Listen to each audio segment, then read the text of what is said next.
Followers, babay kami. Ano ngayon? Araw ng Sabado.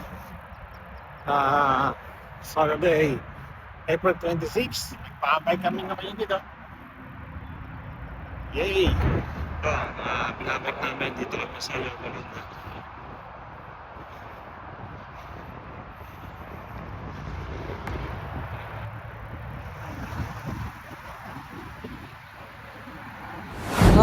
Naka 15 miles na kami ni Kuya Gid. Ano muna kami?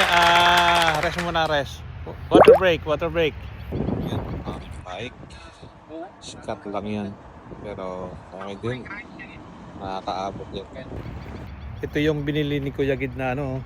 Bininyagan mo na kanyang bagong bike.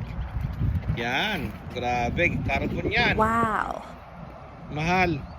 Ang peso niya $3,200. Kung sa Pilipinas, kung sa Pilipinas, kulang-kulang 160,000. Yan, grabe. Carbon yan. Ang bigat lang niya, 7 pounds. Nice. Papel na papel lang.